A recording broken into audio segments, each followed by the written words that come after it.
முடியாது அங்கிள், என்னால முடியாது. நான் ஒரு நாளா என்னால வருஷம் பூரா வேட்டியை கட்டிக்கிட்டு சன்னியாசி மாதிரி ஆபீஸ் போட்டு வரதுக்கு என்னால முடியாது. மாடர்ன் யங்ஸ்டர் நான். மண்ணாங்கட்டி அவன் மாசம் 850 ரூபாய் சம்பளம் தரான். உன்னை அண்டர்வேர்லயே ஆபீஸ்க்கு வர சொன்னா கூட போடா. என்னடா குடும்பி போச்சு?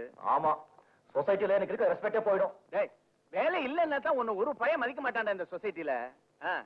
பேசுறான். டேய், வயசு வந்த தங்கச்சி இருக்கா வீட்டுல, அவளுக்கு கல்யாணம் பண்ணி வைக்க வேண்டியது உன் பொறுப்பு. ஞாபகம் வச்சுக்க. எத்தனை புழுகு புழுகு புழுகு நாக்க வெந்து போட போது இருக்கு. புழுகிறதுல தப்பே இல்லடா, வள்ளுவரே சொல்லியிருக்காரு. ஆனா அதை மெயின்டைன் பண்ணணும், அதுவும் புத்திசாலித்தனமா. விஷயம் உலகத்துல முன்னுக்கு வரணும்னா கொஞ்சம் புழுகலாம், ஆனா யாரும் ஏமாத்த கூடாது. அவ்வளவுதான். அங்கிள், நான் வேலையை ரிசைன் பண்ணி தான் போறேன். என் முகத்துல முடிக்காத போ. Uncle, you choose between the two, your modern dress or modern bread.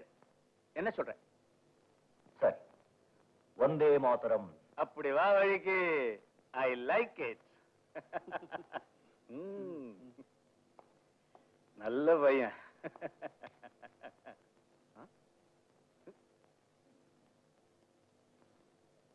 வாய் தர. என்ன தர்றீங்க? தெர்மாமீட்டர் என்ன பண்ண? முழுங்கிட்டியா?